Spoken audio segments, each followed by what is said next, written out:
निर्णायक कमेटी के सदस्यों को प्रणाम करता हूँ। साथ ही साथ यहाँ पर पधारे तमाम प्रतिभागियों को, युवा साथियों को प्रणाम करता हूँ, राम राम करता हूँ। महोदय, मैं अपना परिचय देने से पूर्व में तो पंक्तियां प्रस्तुत करना चाहूंगा कि हजारों दुखों को छोड़कर, खुद को तपती आग में जोड़कर हम निकले हैं इस बार राष्ट्रभक्ति दिलों में जोड़कर, हम निकले हैं इस बार राष्ट्रभक्ति दिलों में जोड़कर। महोदय, मेरा नाम तेज सिंह जगत, मां मालेश्वरी की पावन धरा से आप सभी के बीच लोकतंत्र एवं लोकतांत्रिक मूल्यों की रक्षा के विषय पर अपने विचार आप सभी के बीच रखने आया हूं, अपने विचार आप सभी के बीच प्रकट करने आया हूं। भारत माता की जय, वंदे मातरम। सर्वे भवन्तु सुखिनः, सर्वे सन्तु निरामया, सर्वे भद्राणि पश्यन्तु, मां कश्चित् दुख भाग भवेत्, मां कश्चित् दुख भाग भवेत्। सब सुखी हो, सब निरोग रहें, सब कल्याण देखें, कोई दुखी न हो। ये प्राचीन संस्कृत वचन आज भी हमें ये बता रहा है कि हमारा देश शुरू से ही लोक कल्याण और क्षमता का देश रहा है। इसी लोक कल्याण की सबसे मजबूत नींव हमारा संविधान है, हमारी लोकतांत्रिक व्यवस्था है।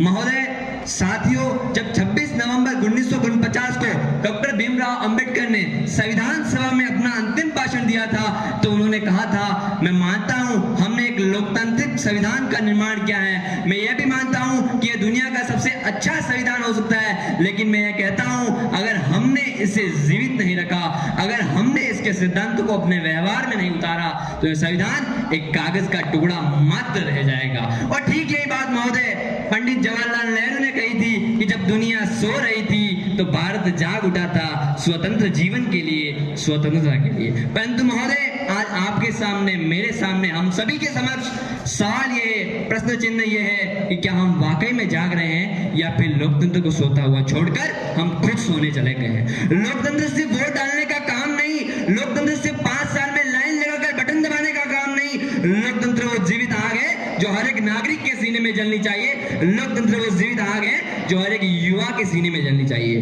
लोकतंत्र वो जिम्मेदारी है जो कहती है देश मेरा है, इसकी रक्षा करना मेरा फर्ज है। कि लोकतंत्र वो जिम्मेदारी है जो कहती है ये देश मेरा है, इसकी रक्षा करना मेरा फर्ज है। परंतु महोदय, आज लोकतंत्र खतरे में कैसे, जब हम झूठ को सत्य मान लेते हैं, जब हम भाईचारे की जगह भेदभाव को जगह देते हैं, जब हम लोकतांत्रिक मूल्यों को भूलकर सिर्फ सत्ता की राजनीति करने लगते हैं, पर उस समय लोकतंत्र खतरे में होता है। परंतु महोदय जी, मुझे आप पर भरोसा है, मुझे हिंदुस्तान की युवा पीढ़ी पर भरोसा है, मुझे उस किसान पर भरोसा है जो तपती तड़कती धूप में भी मेहनत करना नहीं छोड़ता, मेहनत करना नहीं छोड़ता। मुझे उस मजदूर पर भरोसा है जो ईंट से ईंट को जोड़े रखने का काम करता है, मुझे उस माता बहन पर भरोसा है जो आप ही की तरह घर का काम संभालती है और देश की आन बान शान बनाए हुए हैं।